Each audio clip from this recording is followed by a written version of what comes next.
Altså ægte skiber i mobil. Ja. Jeg tror ikke, poolen er ikke varm nok, så man kan bade der. Nej.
Det bliver vi nødt til.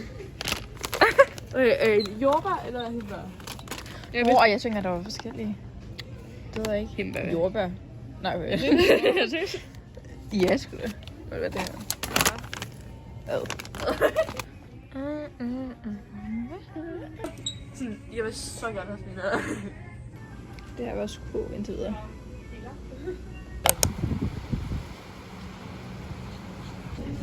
Det er lækkert.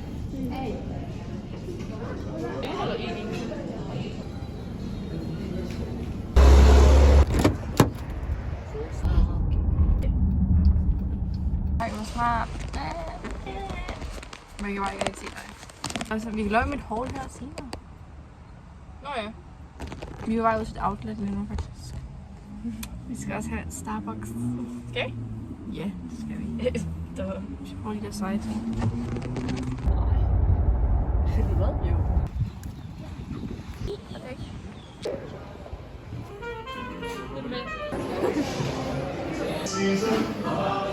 Hot cocoa and cream.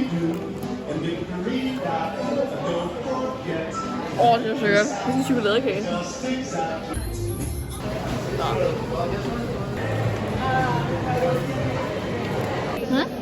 Det var, jeg kom på noget de andet natter. Jeg sidder og venter nu. Vi snart finder mad. Vi er færdige med at shoppe. Vi har ikke rigtig købt noget på det. Eller jeg har købt noget nattøj, og det er det.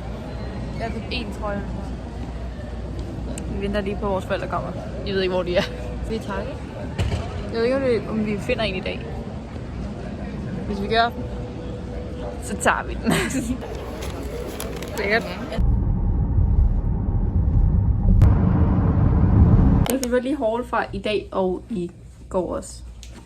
I Branded har jeg købt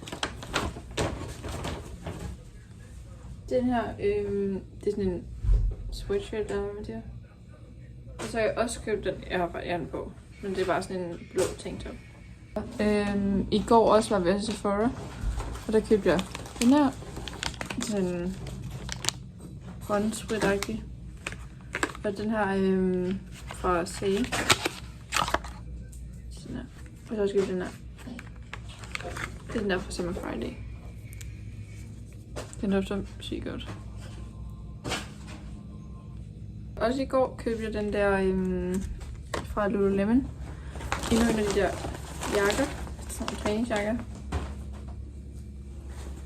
Jeg har den allerede sort, men jeg har købt den i sådan en sandfarve. Vin og ølklus. Og så det var faktisk alt, jeg købte i går. Og så i dag var vi i det der outlet. Så var jeg i Victoria's Secret, og så købte jeg bare de her nattøj. Så det er det for mit hår.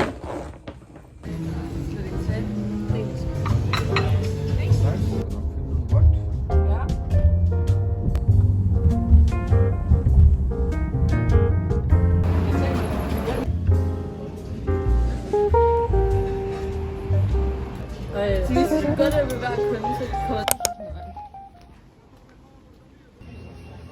Hej venner. Vi er i Key West nu. Vi kom faktisk i går.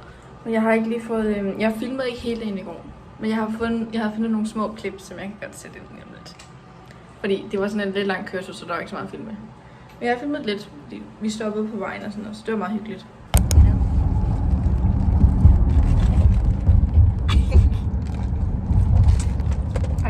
Jeg tror der stod på, hvad man har fået, men det kan der på det.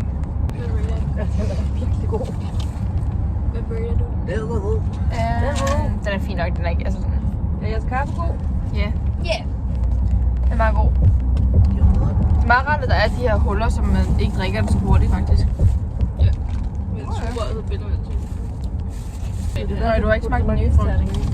Vi kan spise det her, men du smager faktisk meget godt. Jeg glemmer hjem. Hvad er det der i den der? Der er mælkbrød, æbler og... Det er sgu da også meget lækkert. Jordbær. Lidt upålideligt. Vi er på vej til Key West. Jeg glæder mig til at filme ud, når vi kommer ind til den der lange side, hvor det er sådan der øer. Det der, hvor det bare er vand på begge sider. Det har jeg set billeder, jeg synes det er helt sindssygt. Er det 16? What?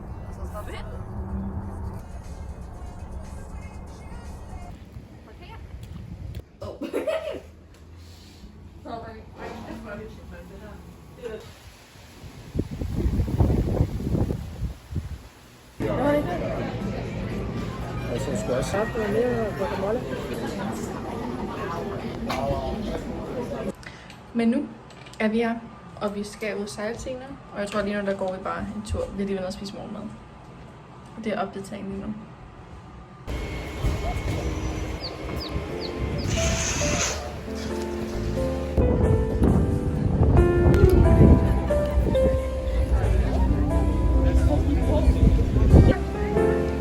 Bare så lige så god som den også.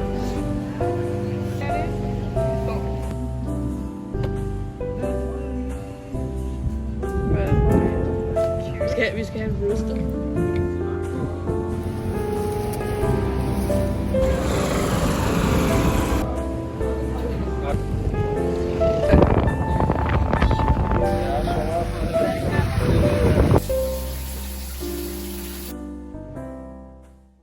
Hej venner. Ej, ikke tage af, hvordan jeg sidder lige nu. Men, ej shit. Det er fordi, jeg har lige været i bad, og vi har også lige været ude at sejle. Det der, hvor jeg er lige kommet hjem. Og vi blev utrolig søsyge, så det var ikke en super rar tur hjem heller.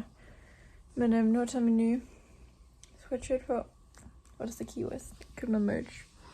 Og nu har vi bare tænkt os at sidde og spise nogle snacks og hygge, indtil vi skal gøre os klar til aftensmad. Så det er egentlig bare update lige nu. Vanja lige går i bad, hvis I kan høre det i baggrunden. Jeg har også lige i bad.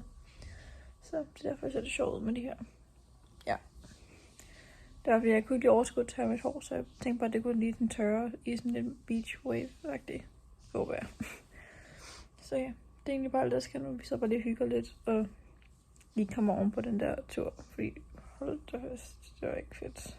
Op det til, at Lina sang, der skal noget.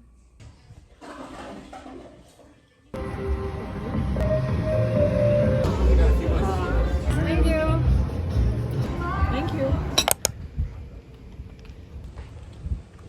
Der er lige stået op.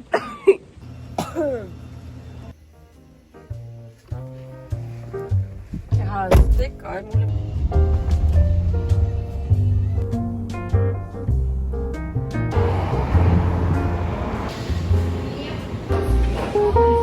Er det lækkert?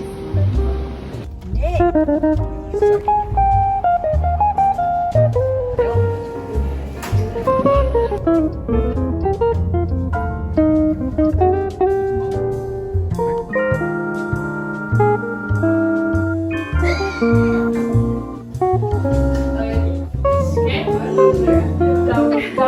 badekåber. Let's go.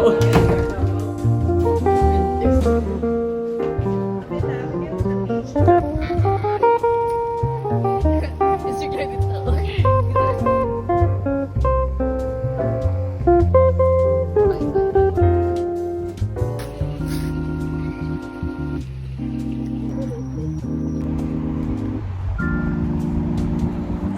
Jeg synes, han har trøje på hver gang, det fyret.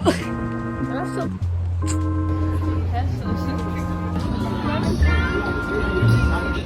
Også bare for at vi... God med ned. Så går vi ned med 3. Yes. Det er ligesom en live performance. Det er sjovt, du sagde.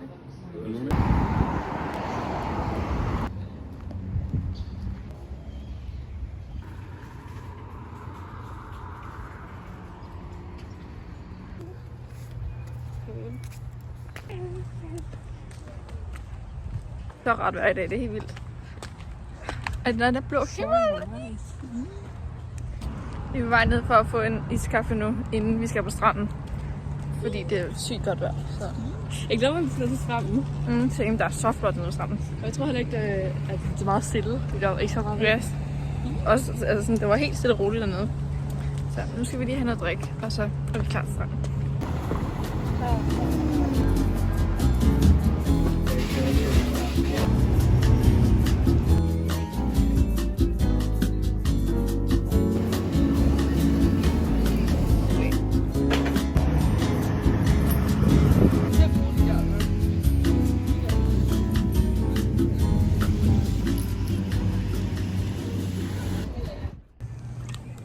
Venner. Vi lige kommet hjem fra stranden. Og det er i bad. Nu ligger vi bare her og slapper af. Og hygger. Og men nu kommer vi sikkert også klar til vi skal spise. Så jeg håber jeg har fået lidt tagen. Men jeg tror ikke så meget, tror jeg. Men det var ingenting. Så nu ligger vi bare her og chiller. I vores fantastiske morgenkåber, de er så rare. De er helt sygt. Der er sådan en for på indersiden.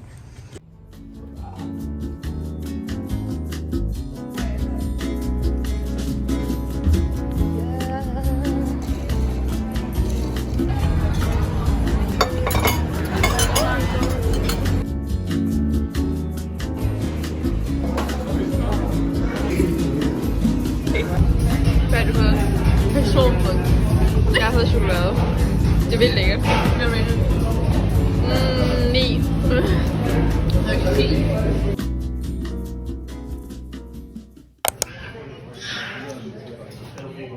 Fod på en meter. Ja, and hands and fingers. Jeg tror, det kommer noget af det der. And find what they're actually doing. Well, I had this little example.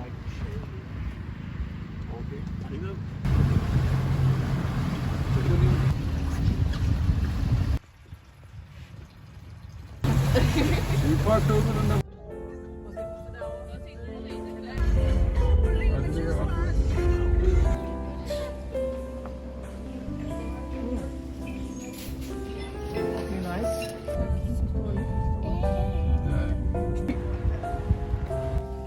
Det er godt, ja.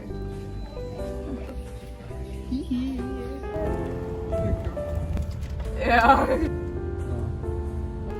Åh, det står bare.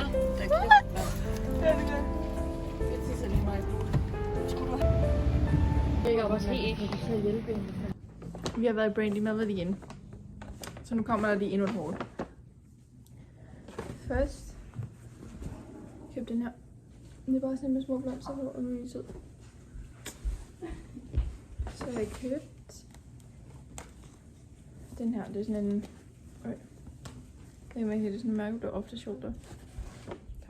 Ja, den her. Så har jeg også købt sådan en her lyserød stribet skjorte, sådan ud over badetøj. Jeg ved ikke, om man kan sådan se farven, men det er sådan lyserød hvid. Og så faktisk, de har fået hvidning, eller hvad? Nå, så købte den her. Bare sådan en grå strikagtig.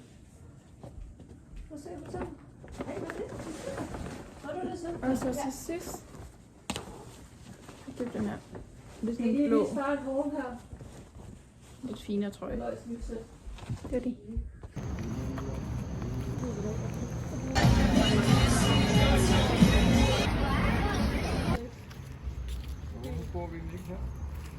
Hej venner, godmorgen. Det er en ny dag. Det er lørdag i dag, tror jeg. 28. december, og jeg har lige gjort mig klar. Jeg har taget min nye trøje på, som jeg købte i Brandy i går. Og nu er jeg lige på vej ned til morgenmad her på hotellet for at mødes med min familie, fordi de har allerede gået dernede. Så det er egentlig bare det, vi skal nu. I dag skal vi på endnu et lille roadtrip, eller man siger, at vi skal til en anden by, jeg ved ikke engang hvor, men et eller andet sted længere nordpå. Så det er bare endnu en roadtrip dag. Så det sidste dag her på hotellet. Det er lidt trist. Det er virkelig nice hotel det her. Men jeg glæder mig også til at komme videre. Det her er outfittet.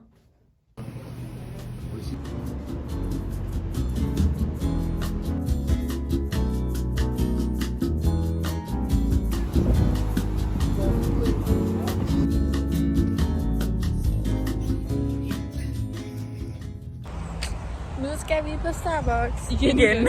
Nej, men det er mere udnyt, når der er god Starbucks over sådan også dag, men stadigvæk. Det er sådan bedre herovre, føler jeg. Vi stoppede på sådan et outlet, inden vi kører videre til det næste hotel. Fordi vores far lige skulle bruge nogle t-shirts og sådan lidt, så...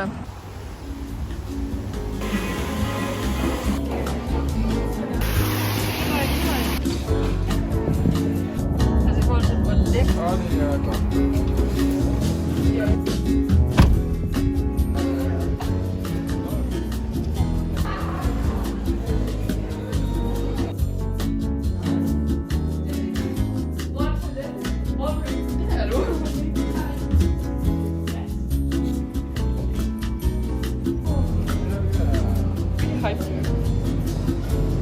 Jeg overvejer alt det is, så det fortsætter bare.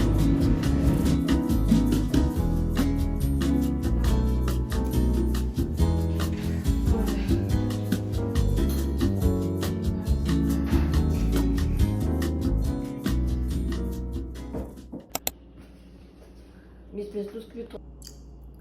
Shit, det var ikke.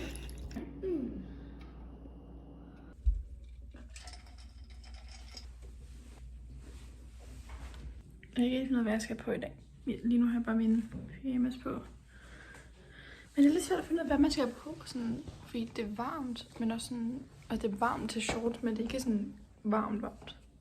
Jeg var lidt sådan her på, jeg så på i går. Det var ikke det skidt. Ej, jeg havde den ikke på hele dagen i går, så det kan jeg godt. Og bare shorts.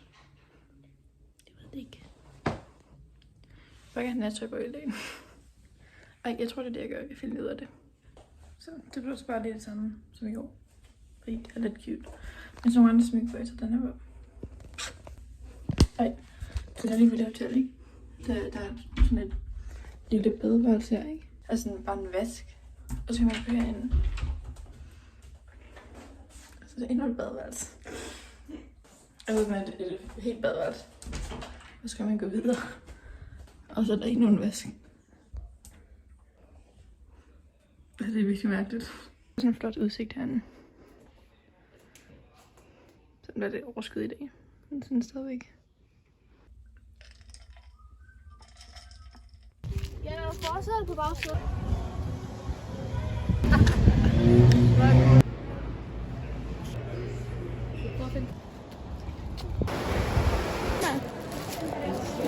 Nej, hvor er det til den her.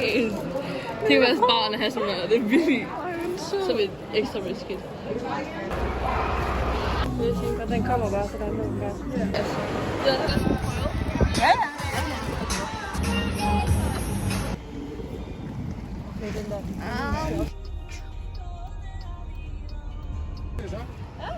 Hvem fandt det? Gør du det? Det gør jeg. Det er virkelig stor fang.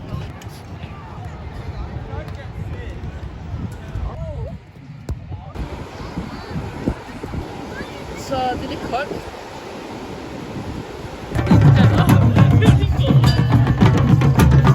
Ej, hvor han griner.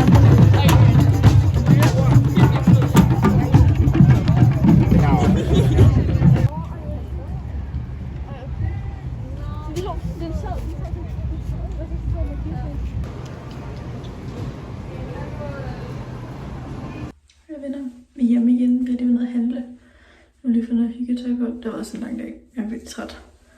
Men jeg tror, jeg vil fikse noget morgenmad. Nej, ikke morgen. Aftensmad. Bare sådan noget hurtigt. Jeg er ikke så sulten. Så sådan en... Jeg tror bare, jeg laver en bagel eller noget. Jeg skal bare hygge.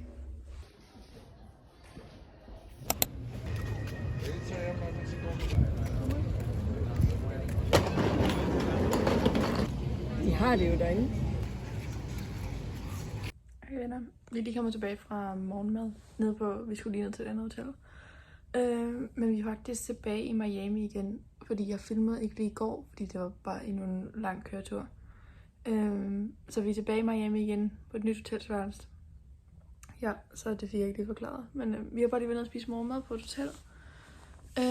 Og nu skal vi egentlig bare gøre os klar til stranden.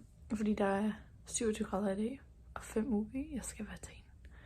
Så vi skal bare lige på stranden det meste af dagen og hygge. Det er nytårsaften i dag også faktisk. Det havde jeg ikke glemt. Så i aften skal vi ud og spise og sådan til fyrværkeri og sådan noget. Men jeg tænker bare, at vi bruger det meste af dagen i dag på at ligge på stranden og bare hygge. Fordi vi har kun 3 dage tilbage, tror jeg, med i dag. Ja. Så vi skal have det meste ud af de her dage som muligt. Det er egentlig bare opdateringen lige nu. Jeg er nu kommet med. Ja, jeg ved ikke, hvad sker med det der. Du har det samme. Yes.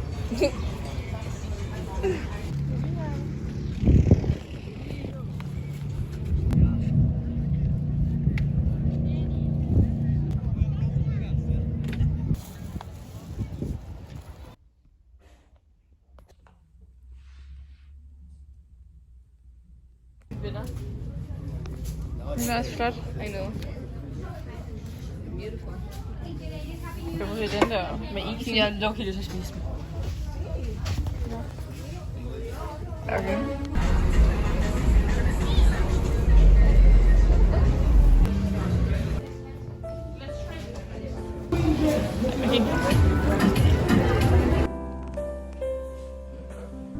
Four pieces, both of them. Which one? 4 pieces. Ja, det var godt.